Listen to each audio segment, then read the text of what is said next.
hoy es viernes, yo soy Rory y estoy contento de estar contigo. Hoy nuestro tema es fumar, vapear y dejar de usar tabaco. Y ha sido muy interesante. Para mí, it's been an interesting topic for me to look into. We don't have many smokers or tobacco users in our family system since some of my grandparents passed. But anyway, I've got two teens in the house as of last week. 2 teens. Caleb, he's 15. He's been a teenager for a while, but Anna Sophia just turned 13 last Thursday. And Eliana is still young. She's 9. She'll be 10 in January. But, they're super tuned in. The kids are super tuned in to who's doing what at school, and vaping has become a really big deal in social circles, and in fact in the news cycle too. Vaping is getting a lot of press recently. So this is a great topic. Of course, it's a huge topic, and it's probably, the more, I would say that as far as Spanish goes, the more you get into psychological aspects of care with patients, the more difficult your conversations get, and the quicker you're going to want to get language help to work with your patients. The more controlled and physical exam-y and, lie down, breathe deep, that kind of thing, those sorts of interactions are probably a lot more accessible to a wider range of Spanish language speakers. But as we start talking about use and cessation and other topics that tend to have a more expansive sort of range of conversation, just keep that in mind, that you're going to want to get language help faster. Okay, bien, let's get started. There's a lot of great vocabulario for you. Some of it you're probably already aware of. And then also, with certain new devices and things like that, you'll notice vapear is, it looks a lot like English. So there's a lot of borrowing between languages. But let's start with some vocabulario. And if you haven't gotten it already, in this link in the Facebook group, you can download the notes so you can follow along. Bien, so vocabulario de tabaco. So primero we've got fumar, the verb to smoke, right? Fumar, and with fumar comes cigarrillos, cigarettes, cigarros, cigars, una cajetilla. Cajetilla is the common word for a pack, so a pack of cigarettes. Una cajetilla por día, 1 pack a day, for example. And vapear, of course, is the new verb to vape. And cigarrillos electrónicos, e-cigarettes, see? También bolígrafo, we've heard about vape pens and vaping devices. Aparato is any kind of device in Spanish. So, un bolígrafo, aparato, and you'll certainly hear brand names like Juul and just pen in general with the borrowing. But deposito is probably the best word. If people aren't just borrowing the word pod, then deposito would be the word for a pod, okay?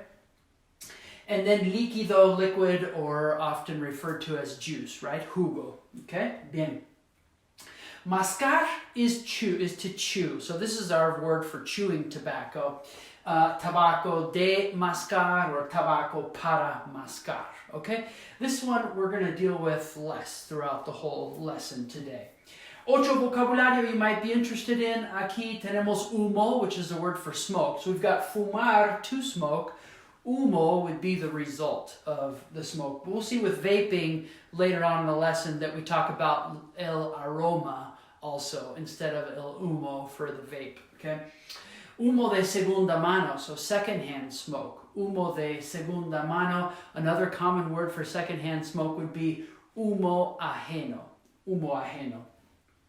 Nicotine, cancerígeno, carcinogen, or carcinógeno. 2 common words for carcinogen. Now the first one, cancerígeno, you see the word cancer in there, and here you kind of see the word carcin in there, ¿verdad? Okay, bien. 2 acceptable words for carcinogen. Químicos, chemicals, and nocivos. So on all the like Surgeon General warnings and things that you see on alcohol and cigarettes and things like that, the harmful to your health kind of statement is nocivo. That's the word nocivo en español, okay? And finally, antojos. Antojos. Antojos is any kind of craving. So as you talk about cessation, you might talk about antojos, okay? Antojos. Bien. Riesgos. Let's talk about some risk. Riesgos de tabaco para bebés en útero. So speaking of antojos, right? Pregnant moms have antojos. And so now we've got también mamás embarazadas, bebés en útero, babies in útero. What are some riesgos? Si una mamá usa tabaco, if a mom uses tobacco, o está expuesta, is exposed al humo de tabaco ajeno, is exposed to secondhand smoke, puede causar, it can cause. Okay, let's look at some risks of secondhand smoke or smoking in pregnant moms. Okay, peso insuficiente or low birth weight, ¿verdad? Peso bajo al nacer would be at birth, ¿verdad? Al nacer. Restricción del crecimiento del bebé en útero. So, restricted growth, ¿verdad? Of the baby en útero. Desprendimiento de la placenta. So, desprendimiento is a great example of what looks like a really nasty word to us English speakers because it's so long. It's not really that complicated of a word for the average Spanish speakers. Any time that this is, by the way, placental abruption. So, desprendimiento de la placenta. Now, most people don't know what abruption is until you explain it to them. But desprender is really the word that you would use for, let's say, like the sole of your foot or your shoe is like coming off or peeling away. And so it's a really common word, desprender. You don't have to worry about it being a super high register like abruption is. Parto prematuro, so premature birth. Síndrome de muerte súbita del infante. So SIDS, sudden infant death syndrome. Síndrome de muerte súbita. Súbita would be the equivalent of sudden. Del infante, of the infant. O del lactante. So lactante is another word for an infant. Lactante, getting back to the idea of breastfeeding, lactating. Del lactante. Bien. Y daño neurocognitivo. Now, while desprendimiento isn't a very high register kind of word, I think neurocognitivo is and probably requires some explanation on your part. Bien. Daño here is harm. Remember, our adjective previously for harmful was nocivo. Daño would be like the noun for harm. Okay? Bien. Riesgos de tabaco para bebés y niños. Okay, so now out of the uterus, babies and children at home, digamos. So el humo de tabaco ajeno, again, secondhand smoke, or el humo de tabaco de segunda mano. So literal translation, secondhand. En la casa, at home, también afecta a los bebés y niños. Also affects babies and children at home, kids. Puede causar mayor riesgo de infecciones respiratorias. So mayor here, greater risk of respiratory infections, ¿verdad? Enfermedades de vías respiratorias, like asthma. So vías respiratorias is one for you to circle or underline or make a note of, because anytime you're talking airways, you're talking vías respiratorias, okay? Disminución permanente de la función pulmonar. So, disminución, this is like a diminishing, see? Permanente de la función pulmonar. So, función is the right word for function or work in the type of, in the efficacy sort of context when it comes to any organ. Función pulmonar. Mayor probabilidad, a greater probability, que su hijo use tabaco en el futuro. So a greater risk or probability of your child using tobacco in the future. Bien. Factores de riesgo, speaking now of risk factors for using, factores de riesgo para iniciar el uso de tabaco. So what are those things that increase the likelihood of beginning to use tobacco? Bien, las investigaciones, studies, estudios, investigaciones, a great word for research in general, studies or investigations, dicen que es más probable que su hijo inicie usar tabaco, sí. So it's more probable that your kid's going to start using tobacco if sus padres, hermanos o amigos lo usan, if parents, siblings, or friends are using it, because a few reasons.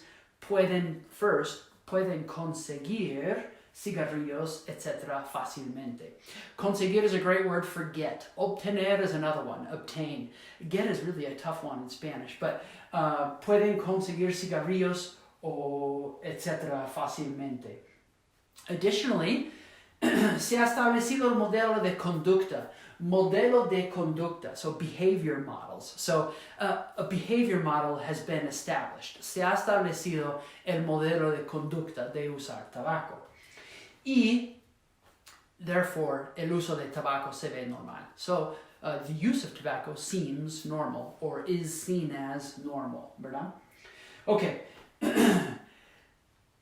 Hay más riesgo si ven muchas películas y programas de tele en que fumar es normal. So if they're watching media that promotes or includes the use of tabaco. Padecen enfermedades mentales como depresión, ansiedad, trastornos psiquiátricos. Or they're at a higher risk if they also suffer from some mental illness such as depresión, ansiedad, anxiety, y trastornos psiquiátricos. So trastorno is your word for any kind of disorder in the mental health context. Bien. Dejar de fumar and usar tabaco. So as we talk about, opening the discussion, would you like to start? Or would you like some help? Would you like to consider stopping smoking? Whatever. Dejar de is your verb to stop doing any vice. Dejar de fumar, dejar de tomar, whether that's drinking, ¿verdad? Dejar de usar drogas, etc. Okay? ¿Le gustaría hablar más sobre cómo puede dejar de fumar? Would you like to talk more about how you can stop smoking? ¿Le gustaría ayuda en dejar de fumar? Would you like some help with quitting smoking? ¿Cómo le puedo ayudar en dejar de usar tabaco? Okay, how can I help you stop using tobacco? Bien. All right, so just some open-ended questions. Terapias, as you start talking about terapias de reemplazo de nicotina, so some nicotine replacement therapy options here. Let's talk a little bit about them. Hay varias opciones para dejar de fumar o dejar de usar tabaco poco a poco. There are lots of options for quitting little by little, ¿verdad? No hay que dejar de fumar de golpe, cold turkey. So de golpe. Golpe is like a golpe is a punch or a hit or some kind of trauma. So no hay que dejar de fumar de golpe. Puede dejar la nicotina poco a poco. You can quit nicotine little by little. Algunos métodos requieren receta médica, prescription, otros no. Unas opciones son de venta libre. So de venta libre is over the counter. Anytime you talk about medications or therapies that don't require a prescription, de venta libre. Free sale, basically, or open sale. Parches de nicotina, patches. Parches de nicotina, 8 semanas de tratamiento, about 8 weeks of treatment, ¿verdad? Chicle de nicotina, so chewing gum, see? Nicotine gum, 8 a 12 semanas de tratamiento. Pastillas de nicotina. Now, pastilla is less descriptive than the number of words we have in English for these kinds of treatments. Now, I think technically it's you might call it a lozenge, like a nicotine lozenge, but throat lozenges, cough drops, and mostly tend to be just called pastillas. Okay.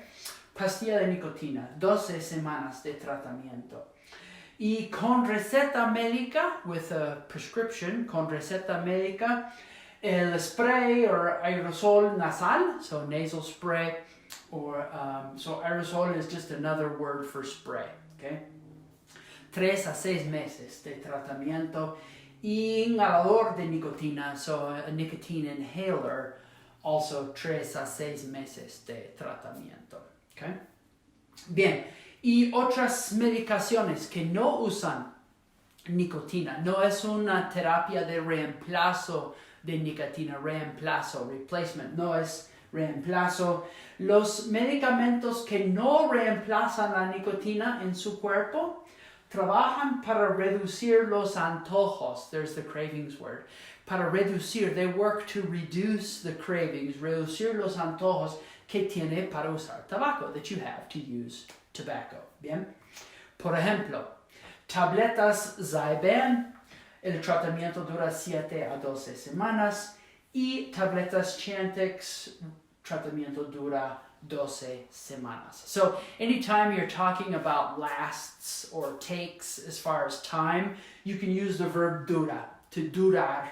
And if you don't think you can remember it, just think of that one battery that is amazing and lasts forever, right? What is it? It's a Duracell. Okay, all right, good. Bien. I prefer Rayovac because it's super cheap. All right, good. So, moving on to vaping, vapear. ¿Qué es vapear y cigarrillos electrónicos? What is vaping and e-cigs and all that? So, opening the discussion, vapear y usar cigarrillos electrónicos es una tendencia creciente. Is a growing trend en adolescentes. Es una tendencia creciente. Inicialmente, los cigarrillos electrónicos servían para ayudar a adultos a dejar de fumar cigarrillos tradicionales. So initially, e-cigarettes were to help adults stop smoking traditional cigarettes.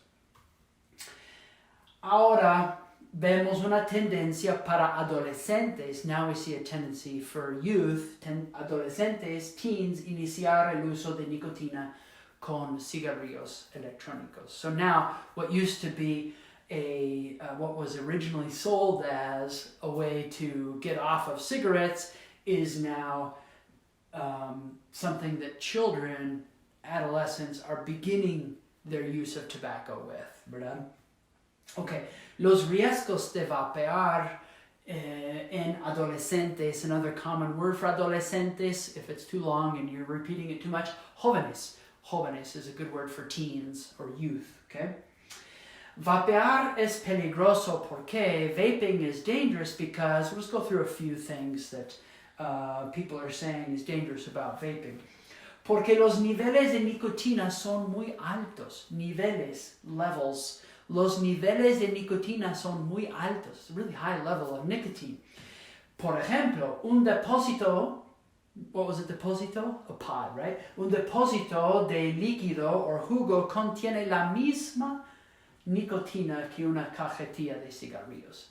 So one pod has the same amount of nicotine as a pack of cigarettes.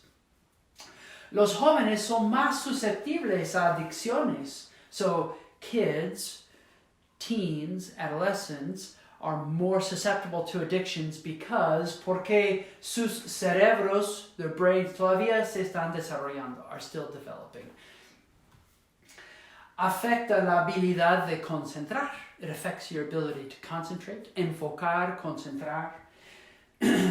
Los jugos, the juices, contienen químicos cancerígenos. Contienen jugos cancerígenos. So carcinogenic chemicals, ¿verdad? Causa enfermedad pulmonar. I think the news report I heard earlier this week, there's like 450 or something cases right now across the country with these new vaping, like one doctor on the news was describing it as like a chemical pneumonia, not like a traditional pneumonia, but more of a chemical one. Interesante. Causa enfermedad pulmonar y cada vez es más común mezclar, and more it is common mezclar THC or marihuana con los líquidos, en los líquidos también. La atracción de vapear. Algunos están diciendo que vapear es menos nocivo, remember nocivo, harmful, que fumar cigarrillos. Pero, some are saying it's less harmful, pero, unos estudios nuevos demuestran que vapear es una droga de iniciación. You can guess what that is. A droga de iniciación, initiation, gateway. This would be a common word for gateway drug. Droga de iniciación or droga de entrada or una entrada para fumar cigarrillos y posiblemente usar marihuana. So, as a gateway to smoking cigarettes and as a gateway to using marijuana. Todo el sistema de vapear es más atractivo, más aceptable socialmente. It's more attractive. The whole system of vaping is more attractive, more socially acceptable que cigarrillos than cigarettes because los aromas no son feos. Here, previously we talked about smoke, el humo de fumar, but here we have el aroma, los aromas de vapear. No son feos, son frutales, they're fruity, son frutales. Los sabores son dulces, the flavors are sweet, ¿verdad? Y los aparatos parecen como tech actual, and the devices themselves look like everyday, common, up-to-date tech, right? Actual would be a word, current, actual. Okay, bien. All right, that's all we have for vaping today, but you have some tarea. You've got some work to do. Hay mucho vocabulario aquí, so make sure you get the notes, download them, review the vocabulario. There's a lot of hidden good vocabulario in there, even outside of the list. And maybe think about identifying some additional points and topics that you need to and want to discuss with your patients about cessation or smoking or vaping, ¿verdad? And remember, always do what you can to keep it simple. If you are a present tense warrior, but you can't do past tense and special other compound tenses, then figure out how to do this in present tense. I'll be glad to help you. If you need some help, ask for help just in the comments below, okay? All right, and give it a try with your patients. Okay, muchas gracias. Gracias por aprender español conmigo. Para más español, head over to the website, commongroundinternational.com, and for a free account to take as many unlimited medical Spanish tests as you would like, vocab tests, head over to certifiedspanish.com and test your medical Spanish vocab. All right, hasta luego. Buen fin de semana. Ciao. Thank you for joining me today on this Video Viernes lesson. I wanted to invite you to join our community if you're not a member of the Facebook group already that I deliver these live lessons in on most every Friday. And also point you to the website where you can find a bunch more information about medical Spanish, whether that be courses or free materials for you or finding a private tutor to work with you online or face-to-face. And also let you know about some amazing Spanish immersion programs, either you as a medical person or your significant other as working in some other industry or your family. If you want to improve your Spanish and you have time and budget to go do some travel, our programs are pretty amazing. I think it'd be fun to work with you. And finally, if you have some document work at your clinic or at your hospital or within your setting that needs to be professionally translated, shoot me a message, upload your document to us, and we can get you a quick quote and help you out with your Spanish language documents as well. Have a great day.